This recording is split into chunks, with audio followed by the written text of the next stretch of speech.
Thank you. Good evening. Thank you for joining us. This is a really important conversation at this point. We've started a series, for those of you who joined us last week in our conversation with Julio Ribeiro. This is a series called the Police Dialogues. The idea behind this series is to speak to those who understand the problems better than anyone else and to figure out what the problems are with policing in India. And we have a lot of problems.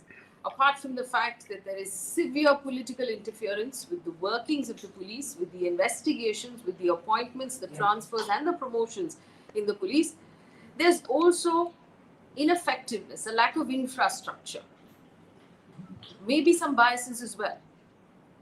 And among all of the other things that we look at, we've also discovered a severe lack of human resource management within the policing system.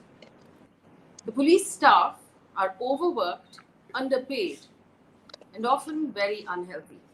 As a reference, of course, you could go to our main video that we put up on our channel about access to the Mumbai police and why so many of them were lost to COVID because of their health conditions and their working conditions. But in our continued conversation on police dialogues, today I have some very, very respected voices to talk to. And this is why we're doing this. And I know that the entire country right now is obsessed with one particular case. You might believe that it's a good thing. You might believe that it's a bad thing. That's what's happening. But you do believe at some point that some part of the police is being interfered by political parties. They're taking orders from their political higher-ups. And that might not be the best way to run the policing system. Today, we're going to talk about policing as a job and why it is so ill-designed, whether it's in infrastructure, staffing, or anything else. And to help us answer those questions, I have three very esteemed people joining us right now. The first of my panelists is Mr. N.Ramachandran. He's the president of the Indian Police Foundation, but also Mr. Ramachandran is a former DGP Assam Meghalaya cadre. And he's a highly decorated and he's an accomplished IPS officer. He served Assam and Meghalaya. He also, in the central government, served the elite special protection group that provides protection to the prime ministers. And I understand he was instrumental in making the SPG the world-class unit that it is today. So we're very happy to have him with us. My next guest is Meeran Borwankar. I've been an admirer of her for many, many years. She was Pune's first woman commissioner, the first woman IPS officer in the Maharashtra cadre, the first woman to head the Mumbai crime branch. And I remember when she was heading the Mumbai crime branch, I was a cub reporter and used to be afraid to go anywhere near her office into the mice. And after 36 years in the police service, she's now dedicated a lot of time to fixing the problems in the system. And she has some excellent stories to share with us. We have Dr. Vipul Mudgal joining us as well. He heads an organization called Common Cause. Common Cause is a Delhi-based civil society watchdog that focuses on promoting democracy, rule of law, good governance through legal interventions, research and policy engagement. Now, he's done a great deal of research on the matter of policing in India. And a recent report, which he was the author, called The Status of Policing in India 2019, actually sets the stage for the conversation we're having. And I just want to go through some of the data points in Dr. Mudgal's report. He says all across the country, the police functions at 77% of its sanctioned strength. And this is the average number of positions that are vacant. Only 6.4% of those serving have received in-service training. He's talked about infrastructure and how there is many police stations, there are only like 6 computers and sometimes not even that. And how the representation of the SC, ST, OBC and women is very poor within the policing system. And how, and this is the interesting part, 60% of those who answered the questionnaire for this research within the police said that they work more than 12 hours a day. So this is where actually we're starting from. The whole question of how we improve the policing, what we do and what is going wrong. And there are various things that we need to look at. Of course, there is the policy interventions and where that is going wrong. There's the HR sort of conditions under which these policemen work and women work. And finally, there's the personal conditions under which they're working. So if I may please bring in my panelists at this point. Good evening to all three of you and thank you for being so generous with your time. I will start, if I may, with Mr. N.Ramachandran. If we talk about first point that I raised from Dr. Mudgal's report about vacancies, 77% of sanctioned strength is what the police is functioning at across the country as of 2019. And that's my first question from a policy point of view, because as reporters, as journalists, we report about how every time there are vacancies opened, thousands and lakhs of people land up from across the state to enter and to participate. But somehow we still haven't filled up all of the vacancies. What do you think the problem is with vacancies? And why is it that our police is being forced to function on low strength? So, good evening, everybody. Thank you, Faye, for this opportunity. And first of all, I must also thank this Mumbai-based unique group that has come together to support the police, committing their resources, their financial resources, and their intellectual resources, their time to this great cause. And I'm very thankful to this, to you as well as the group. Now, before we start, I just want to make a small rider. That is, there is this imputation that that policing is a thankless job. I want to just mention here that policing. I do not subscribe to a view that policing is a thankless job. In fact, I consider policing to be an immensely satisfying and fulfilling career.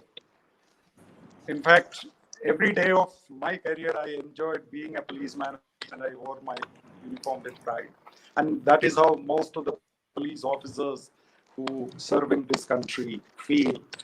So we have our difficult moments almost on a daily basis, but that doesn't make policing a thankless career.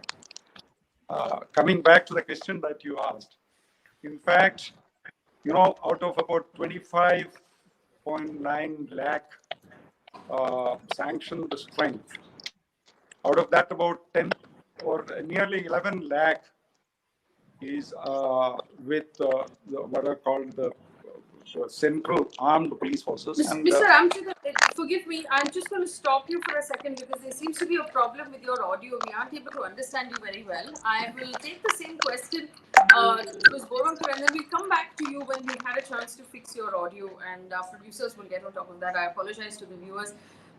Ms. Borwankar, good evening and thank you for joining us. Same question to you about vacancies and why it is that we're not able to function on full strength. So, Faye, I agree with Mr. Ramachandran that policing is not a meaningless job. It's a very challenging job. But the issue of vacancies, up to about 25% is the normal in police in all the states in the country, and it's really unfortunate. Government, I feel, in this is being penny wise and pound foolish. When police person is the first to respond to the distress of citizens, instead of investing in their recruitment and training, we are being stingy. And not one state, across the country, this is the issue, and which it's good that you're highlighting. In the different reports prepared by the police departments all over the country, we have highlighted it. It's better that citizens know that when they curse us, and they curse us quite often, they are aware that each police person is carrying the load of another police person, because not only are there vacancies, he or she is working 14 hours a day, 365. And so this is because of a lack of money. Are we saying that our state governments here do not have the resources to be able to hire everybody so that people have decent working conditions? Ms. Borwankar?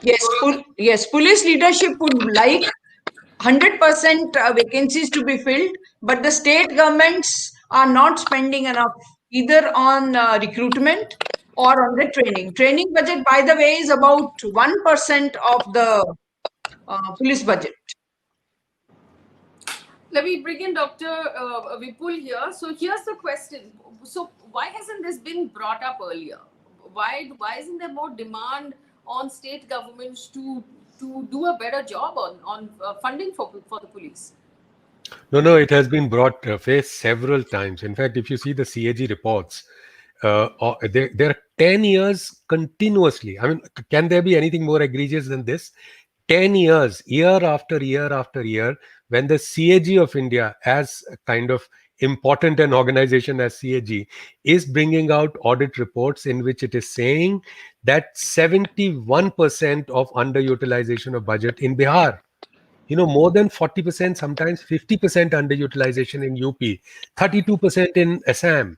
Maharashtra in certain components, say something like equipment component, 88% underutilization of funds.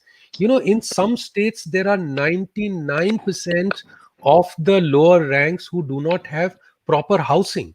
So obviously, I mean, if you are, looking at why it happens, I would probably not be able to give you a very satisfactory answer, but I can tell you that we have known this all along.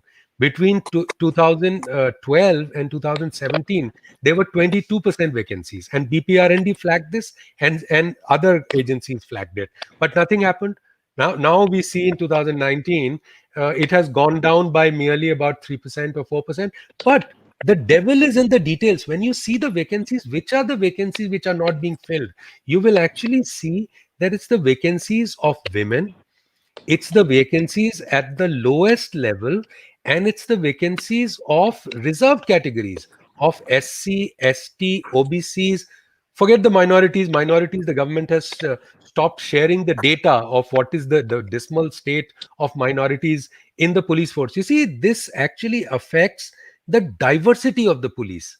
The police should be a reflection of the society. It should look like what the Indian society looks like. If all the policemen, they look like in Haryana, they look taller, like 6.5 feet. All of them look very different from me. Then people of this area, Gurgaon, they think that police probably come from some other panel, some other planet.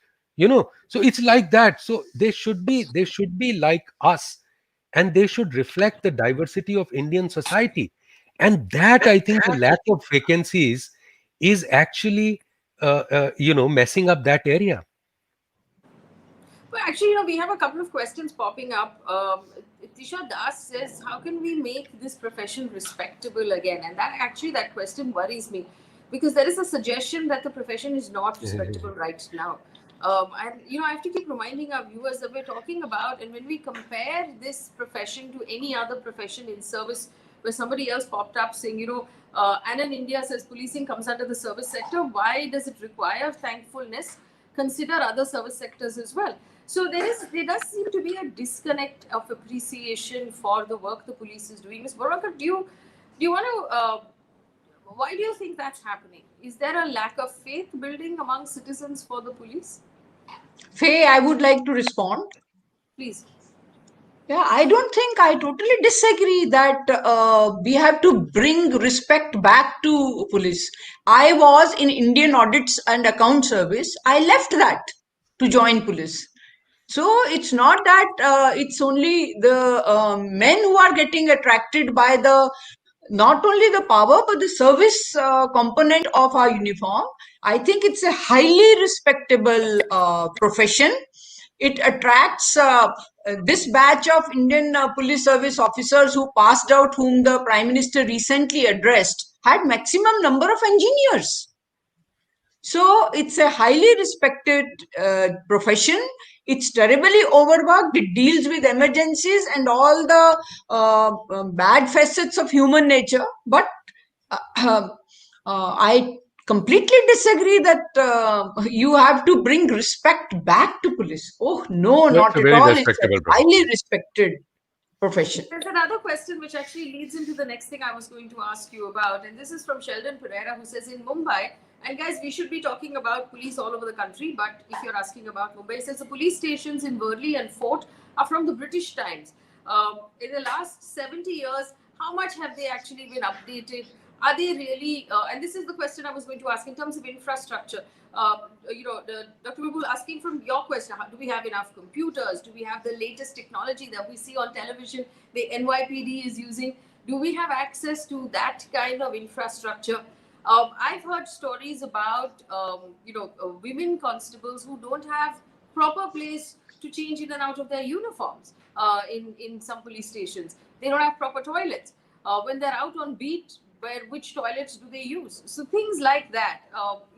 Do we have enough of that? Is there enough focus really to improve the quality of life of our policemen? Dr. Mudgal, to you first, as to what you found in your research paper. No, actually, whatever I mean, research very clearly says that there are 20% of people. You see, there is a system of checking the boxes. You ask how is the data collected? Data comes to BPRND or data comes to different organizations. They ask the states, and the states ask the districts, and they just tick mark. They say, toilet hai? Ha, hai na toilet. So my wife went to a police station in Gurgaon with the maid. There was some problem going on. They had to wait for an enormously long period of time. They didn't mind that, but somebody had to use the toilet, and the toilet doors would not close. So now this is a woman's toilet. So is there a toilet or is there not? The toilet is there, but the door doesn't work. So it's like that. So you have extremely pathetic. I have this feeling, Faye, that some people want to keep the police backward. There is a lack of political will there. And when I mentioned the CAG reports, why should there be such a severe underutilization of funds? We know the story in India. Go to any department, from floods department to kind of agriculture department, everybody says that there is, oh, we are a poor country, there is a lack of resources in our country. The fact is that you are being given money. The police modernization budgets, year after year after year, are being returned to the center. I mean, there could be some systemic problems, money coming late, etc., etc. But the other thing that you said about the New York police or police in the US and in the West, we have actually, there's a new danger that we are seeing from there. We do not want our resources to be used for militarizing the police. We don't want armored vehicles. We don't want 20 different types of weapons to threaten our public. We want training of sensitivity. We want accountable police, not just efficient police, but efficient and accountable police. And I have this feeling that the states are intentionally keeping the police backward and not spending the money. Otherwise there is no other reason. That's actually so. And I can see that Mr. N.Ramachandran is with us again. Sir, the question of the lack of political will to improve conditions of policing. Okay, we still do. If we have you, Dr. Mudgal said that there is a lack of political will to improve conditions of infrastructure, of vacancy, of funding, and of training. Do you agree? So I would say that are you able to hear me now? It is a little better. Can you hear me? We may do. Yes, go ahead.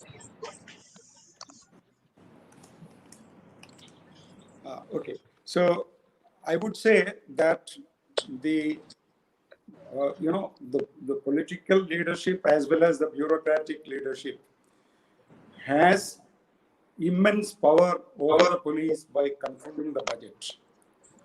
Because police budgets are very interesting study by themselves. In fact, most of the states, except for a few honorable exceptions, most states do not have sufficient money for any other activity other than paying salaries. Once the DGP pays salaries to the staff, then very little money is left for any other kind of activity. Therefore, controlling the police, one of the tools for control is through police budgets.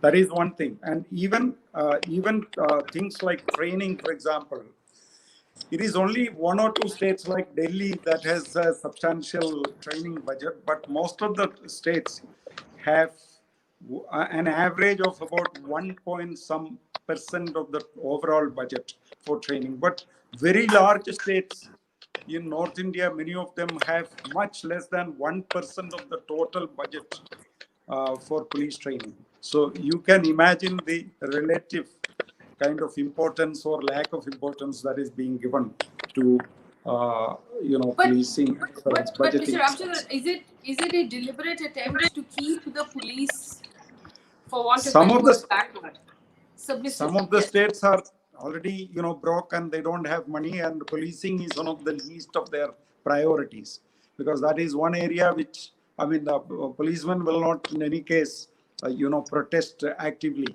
So policing does not receive the kind of importance or priority from many of the states.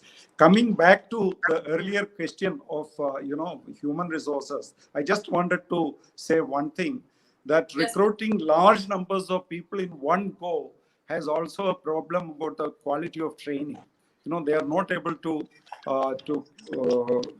pay adequate attention to training, because if you suddenly recruit 1 lakh people, it is very difficult to provide quality as far as training is concerned.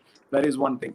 But at the same time, having said this, I have a feeling that this is one of the low-hanging fruits, and we can take this as an opportunity to clear the, to fill in these vacancies, especially vacancies of women, for example.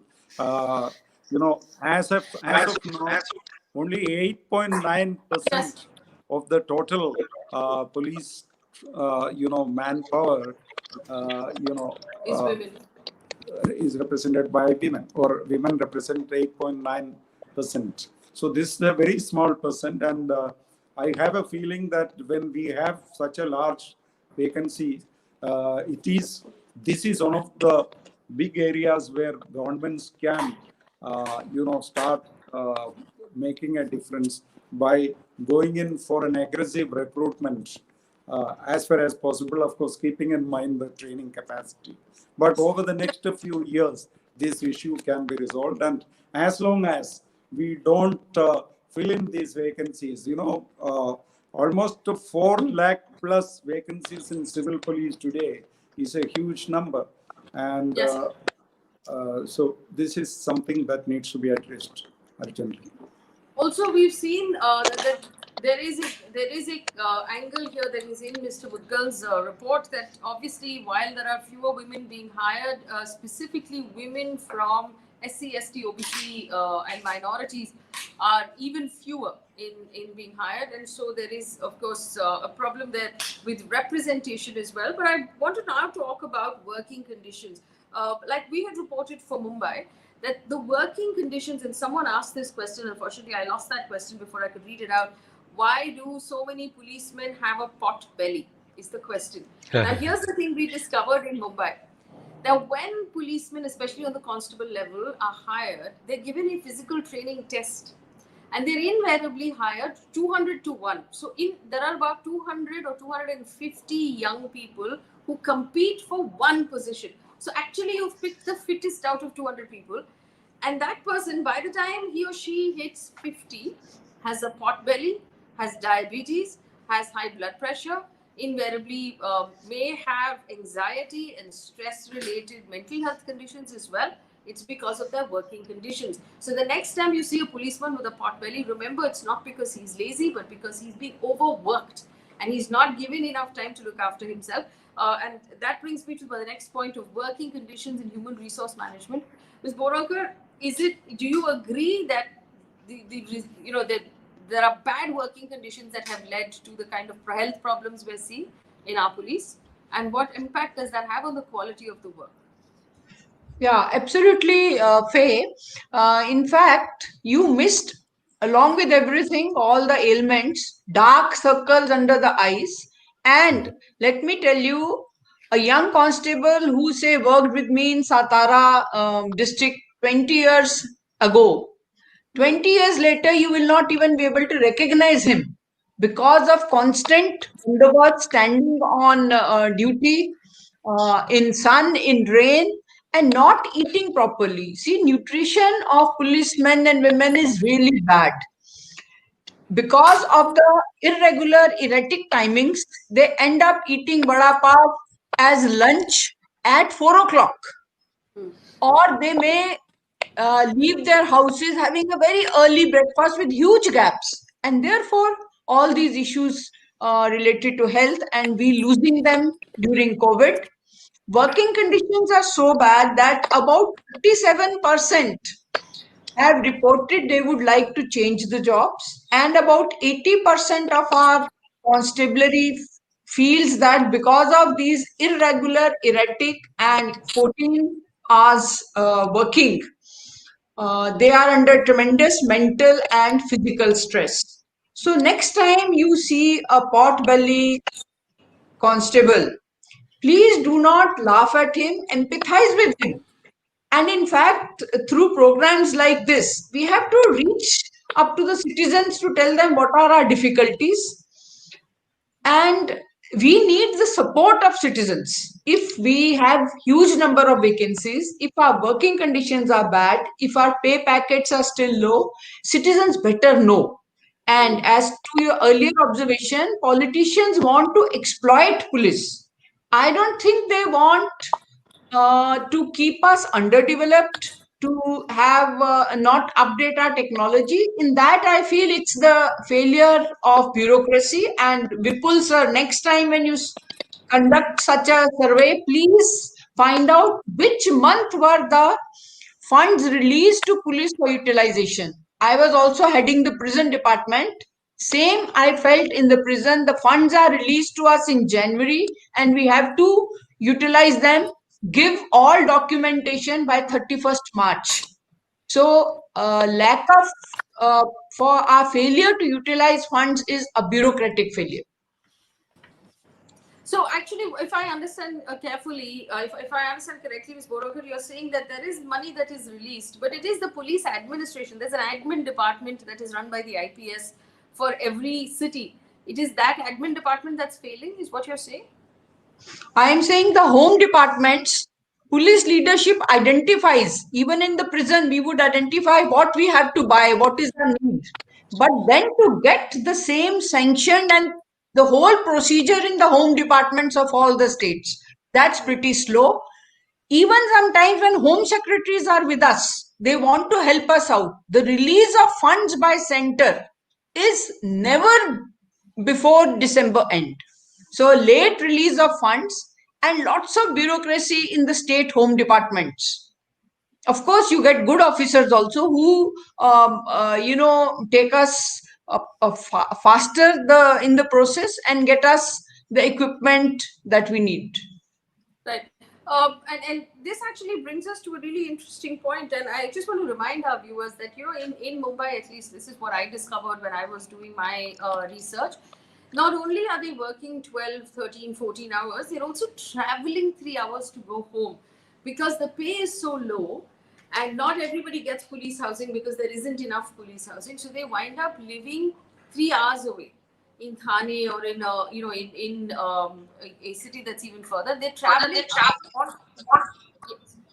and on top of where they are, they're taking another 3 hours to get home. And before they get home, it's time to turn around and come back to work.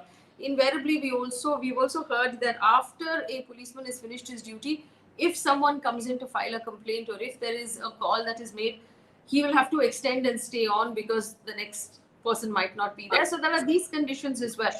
So we have to start looking at police people as human beings if you're going to have to solve this problem. I think that there is a marked problem in the comments that I'm reading as well, by people saying that, they don't pay for auto rides and they take whatever they want and they take hafta. That brings me to the next question then to Mr. Ramachandran, if I may ask you this before we lose your audio again. The question of corruption, of hafta, of taking money, taking favors, it brings me to the question of remuneration. On an average, what is the salary of a police constable in any part of the country?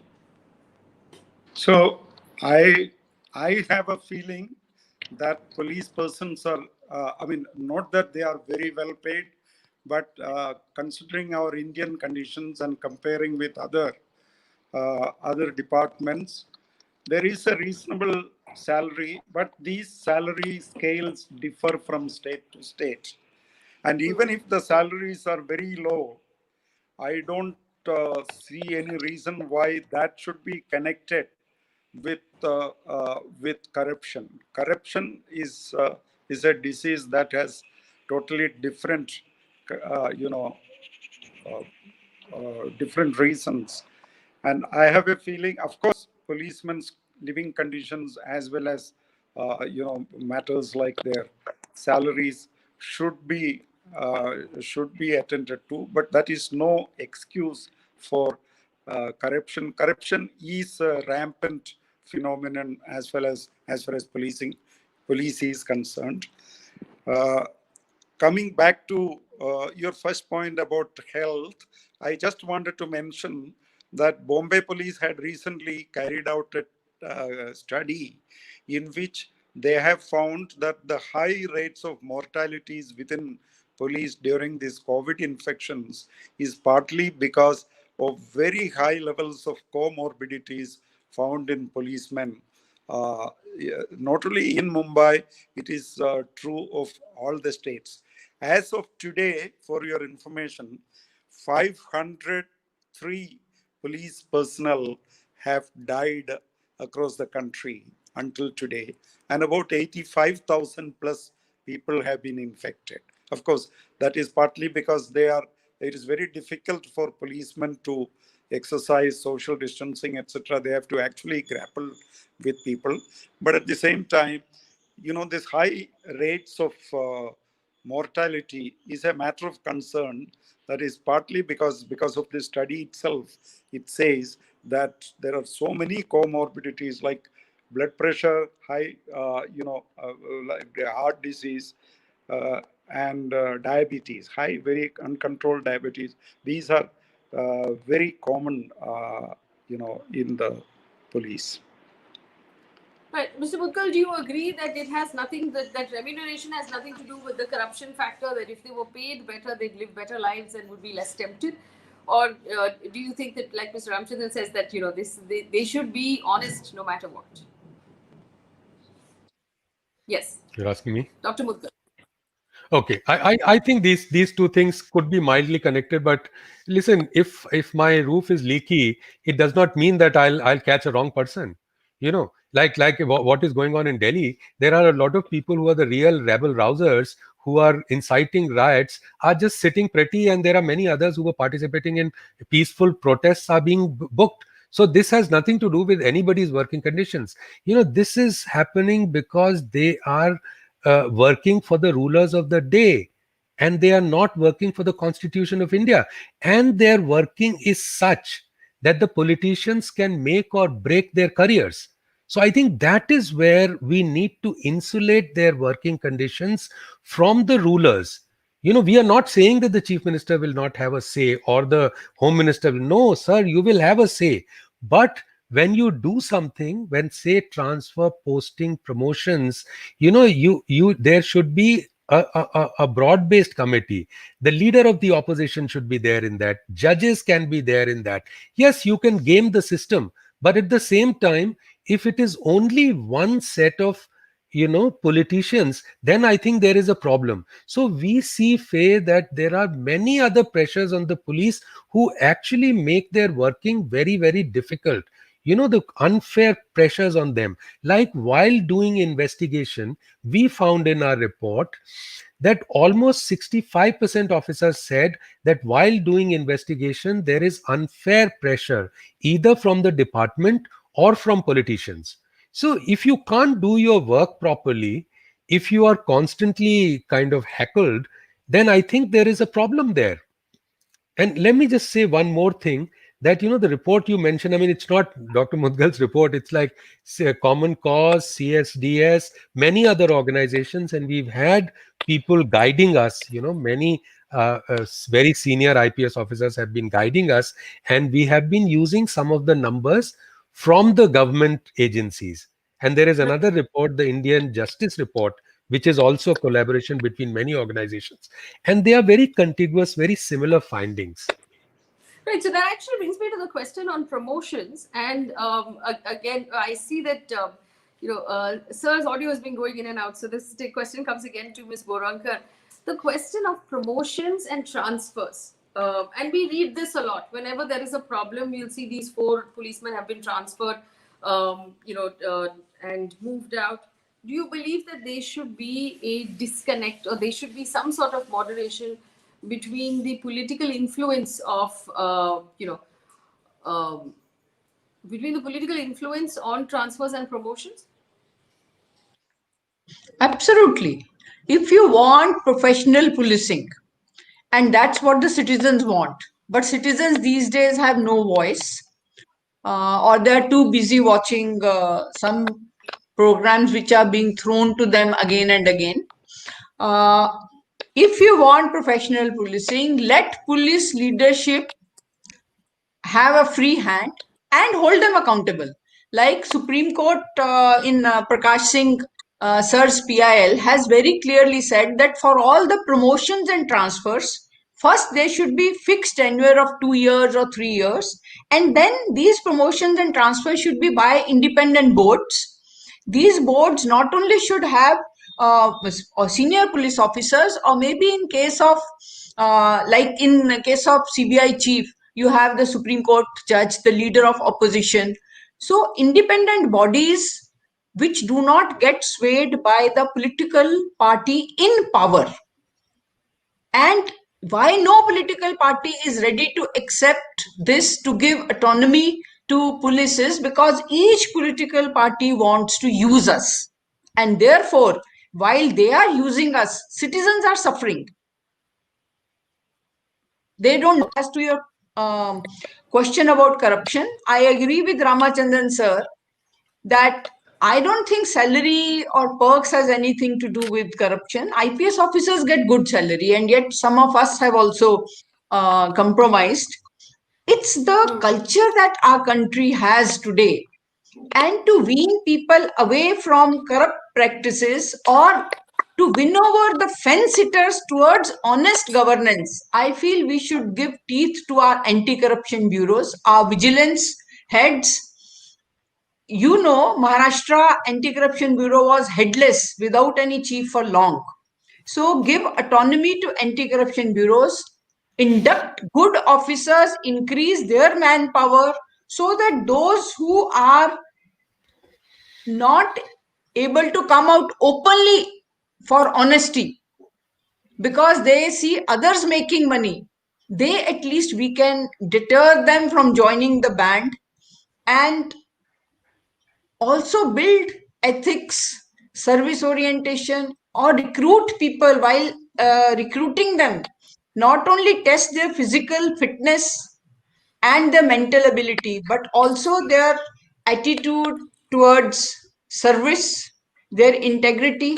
In UPSC, they have introduced this now, and we must have at the state recruitment level of police also integrity, ethics tested, service orientation tested, so that we recruit the right people and not physically fit, Yes. intelligent people only. So I do want to ask you this: if Mr. Ramachandran can hear me, the idea that there are police officers who align themselves to one or the other political party, and I've recently come across this.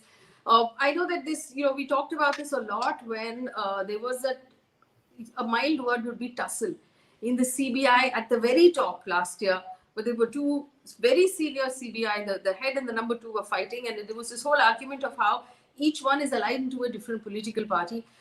We've heard that happen in various states. As soon as the political party changes and a new government comes into power, there is a different list of police officers that are promoted and given positions. How rampant is this? And is this one of the major causes of problems that we're seeing within the police?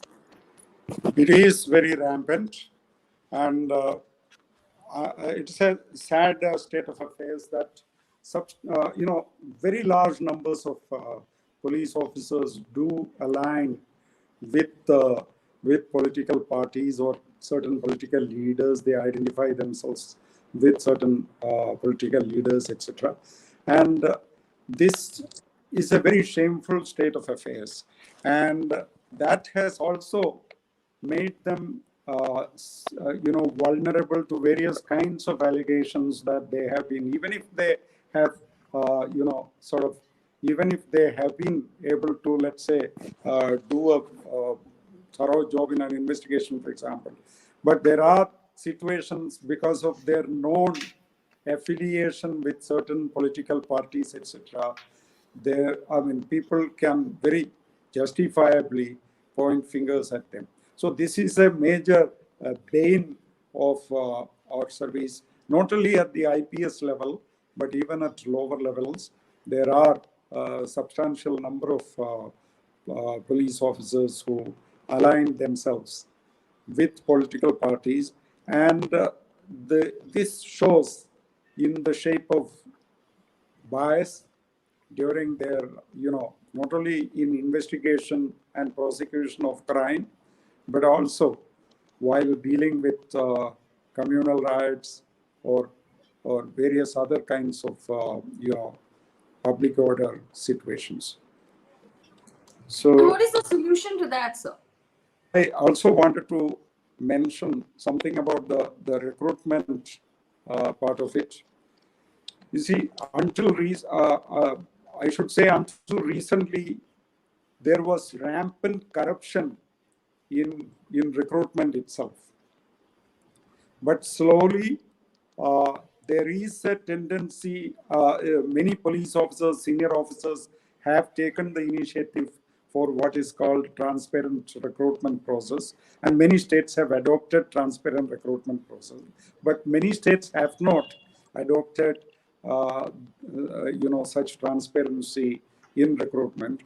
And if there is corruption, if I have to pay to become a police officer, as a constable or a sub-inspector, then I will have to retrieve that money when I become a police officer.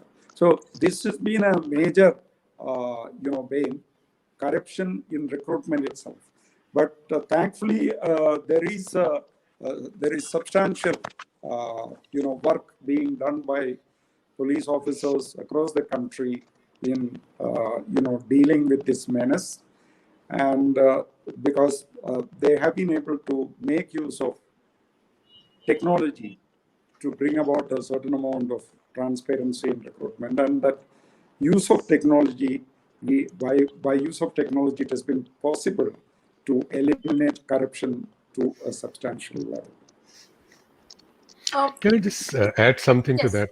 Please. In the corruption, there is another thing. The police are seen as more corrupt because they are seen most of the time on the road, and we have something to do with, they take it's small change. Believe me, the big corruption is somewhere else. Big corruption is in mining.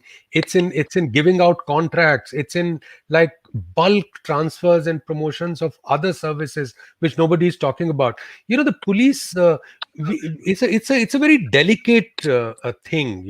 Policing is it's very easy to kind of become very repressive in the name of good policing, or become a failed state if you are not maintaining law and order. So there has to be a balance in between, and there we see that if there is, generally there is transparency and accountability in governance, the water level goes up. And when water level goes up, everything which is floating also goes up. So if there is transparency in governance in other departments, probably the police will also be a little more, a little less corrupt. So my thing is that the police should be accountable to the people, and that itself will reduce corruption. And I want to intervene. I feel citizens should take more interest in police. It's the community we should own police. As of today, it's the politician who is taking control of police, owning the police. And lack of interest by citizens is the main cause for all these issues. In fact, let me ask that question of our audience right now. Tell me why you are not more interested in the police. So do you know who the inspector is in your local police station? Who the SHO is? Do you know who your police commissioner is in your city? Do you know when there is a transfer that has happened? Do you understand the conditions under which your police work? Why are we not interested in this information? we are very interested in like movie stars and Riya Chakrabarti and everything else that is being talked about right now. But actually, who is in charge of my local police station is a piece of information that can affect my life, as opposed to everything else that TV channels are talking about. So why aren't we showing more interest in our police? Anyone who wants to give us an answer, and we'll take that answer. But more Faye, can I give a small example? please, please, So please. one night I got a call from two young girls. They had asked for police help from the police control room in Pune because three boys were harassing them. And the control room officer, instead of helping them or sending help, asked them to check what was the time, why they were out so late, why they must come out alone, why there was no male persons with them. These girls approached me. We took out the control room audio, found that their complaint was correct, and those guys were shifted. And we saw to it that the control room is manned by men who are sensitive, women who are sensitive to the citizens. Now, if these two girls had not approached me and had given up, this same constable would have given similar replies to many other citizens in distress. So citizens must approach us, pat us on the back when we are doing good, and criticize us when we are not on the right track. But please take interest. You cannot afford to remain neutral, apathetic, not take interest, and yet find faults. But the inspector should also know what went wrong. Very often they think this is the right thing to do. We asked many people the question, but police officers, is it all right to punish people on your own rather than taking them to court? And a very large number of about 37% people said that, yeah, it's perfectly all right to beat up, to torture. Even in some cases, they started justifying fake police encounters. So I think the attitude is something which will go with long-term training, with sensitivity, with if there are, it's fortunately if there are police commissioners like Meera who can actually teach them this by practice, probably yes. But I think there should be a systemic response through training. Yes, sir, but पहले own तो कीजिए कि मेरी police है. True. नहीं, मेरी police है. Faye, you should take up this campaign. My police. Police belongs to me. I belong to this. So there's one point that says, we keep saying citizens should do this, should do that. Who will make sure that all of this is happening? We've got some other people saying the policemen in my locality are very cooperative and very easily available. I have no idea how to access information about the police, about how to look at all of this information is another point. They are very friendly, spoke very well. Some did criticize them, but, so basically they're talking about, Tisha Das says, I experienced the same. Caught two men clicking pictures. I snatched their phone and went to the police station. I was questioned as to why I was out, but then later they helped me. So I guess there are mixed feelings about policemen. And here's the thing, right? As ordinary citizens, especially in the middle class, we don't really come in contact with the police on a regular basis. Unlike other services, you don't meet them every day or once a week or even once a month. You only meet them when something is wrong and when you are already in a state of, unhappiness in some way.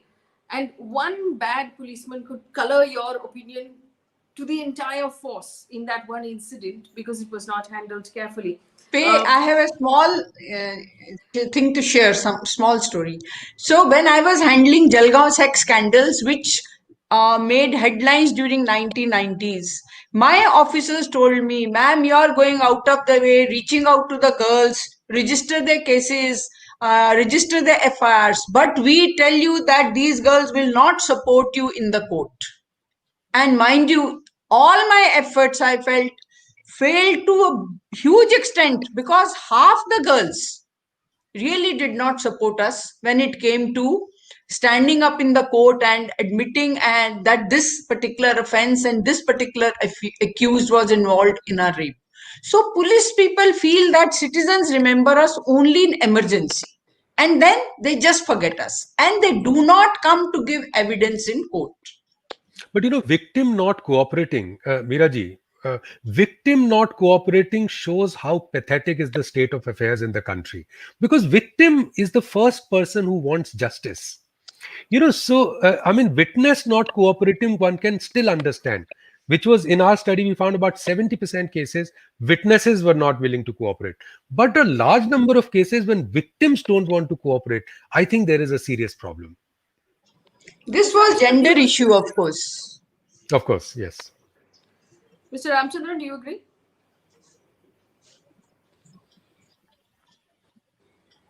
Because now I'm audible. Uh, one reality is that citizens are generally not aware. They don't have the awareness about the police, and especially what are the constraints under which the police functions. So that is a major issue, and that has led to a huge erosion in the public trust. And when there is a lack of trust, they don't share information with the police. And again, this becomes a kind of a vicious circle, in a cycle in which police try and use other kinds of methods to extract information. So there is a huge need for police to come together, police and the citizens to come together. And this Indian Police Foundation has been set up exactly with this in mind. That is to bring police and citizens together, because first of all, it is the time of multidisciplinarity. Policemen don't have all the answers for everything. It is high time that police starts looking for answers outside the police, four walls of the police, establishment itself. So that is why Police Foundation tries to bring people from all walks of life, citizens, from the industry, from the media, from, the academic world, and, other civil society activists, leaders, and general public. So we all should come together, because as far as police reform is concerned, it is such a complex and such a vast subject. It is not so easy for one person or one institution to bring about reform, because it is such a complex area mired in several layers of complexities. So it is high time that all the stakeholders, citizens, the government, of course, the central and the state governments, the bureaucracy, the police leadership, the entire police force for that matter, and the civil society, the citizens, they all should come together, work together, and that is the only way to take this forward. It is not possible, because as of now, you will find a very large number of excellent officers across this country who are doing great work. They are producing some result or some difference in some areas, some remote district. But the moment that officer gets transferred, his innovative practices, etc., also disappear. So very seldom do they get institutionalized. So Police Foundation looks at such, cases where it is possible to look at these innovative practices, these islands of excellence, see if we can try and, validate those so-called good practices and try to scale it up throughout the country. Faye, I would like to give you one positive story also. There was a young engineering student, Jyotsna Bagur. She was murdered, that one-sided love affair. That boy murdered her friend, and with whom she was on a scooty when this incident happened. And the two boys who helped her took the injured persons to the hospital. They did give evidence in the court, and the accused has been given a life imprisonment. Suits that they will stand against corruption, they will own police, and they will come forward to give evidence in court. That is a good story. I'm going to end with the same question I always ask, which is, what should we do as citizens? Ms. Borwankar has already told us that we should show interest in policing. We should show interest in who's serving right now. in the police station that's nearest to us. We should also show interest in promotions and the merit of those promotions, although I must accept that that information is not normally made public for ordinary citizens to find out. But I'm going to ask the question to everyone. Dr. Mudgal, you first. What should citizens be doing? How can we fix this problem? I think the citizens must immediately first understand that the police works for them. Police is supposed to work for the people and not for the rulers of the day. And the police have to work for the peace and harmony in the society. And for that, what Meeraji briefly mentioned, in Prakash Singh's judgment, the 7 directives which are given by the Supreme Court of India is now law of the land. You have to have police complaints authority. You have to have police establishment board. You have to have police security commission. You have to have a separate investigation wing of the police. So all that will have to be implemented by the state. So unless we follow our own statutes, we are going to fall. I think that's among the most important things. And then we have to stop. Listen, this was a colonial police. We are still using many places 1861 law, although the law has changed. So it's like the British and the natives, like the ruling class and the rest of us. It has to become a people-centric service, and for that we have to bring in the systemic changes. I'm going to use this opportunity. I'm going to misuse this opportunity, Mr. Ramachandran, to ask you a slightly different question. Today, we've heard also that Riya Chakrabarti has been arrested by the Narcotics Bureau. And I'm going to read out to you some of the things that are being said on Twitter. And this is from a very senior journalist who has said, has been arrested, Riya Chakrabarti arrested by the Narcotics Bureau. So what the CBI, the ED, the BR police could not do, the NCB has done. This is, I think, a very unfortunate day, because what it leaves me as a citizen with is a deep mistrust of all these agencies, which are effectively policing agencies and investigating agencies. I don't know who to trust. Is this sort of witch hunting? Is this sort of, political posturing something the police should be doing? And how do we as citizens free ourselves from this? Because whether you want to believe the Mumbai police is doing what the Maharashtra government is telling them, or the CBI, the ED, the NCB is doing what the government of India is telling them, effectively we are saying that they are all political pawns. And that is deeply distressing as a citizen. What should we do to fix this problem? Do you believe that this is a distressing point? So you're asking me? Yes, I am. You see, as far as political interference, I have a totally different view. I never faced any political interference in my life, because I know that, it's not that they never approached me, but I have been able to withstand pressures at every stage of my career. So I have a feeling that the so-called political interference is something that the officers themselves are inviting to themselves. It is not necessary that you have to do funny things for your masters if you have to break law in that process.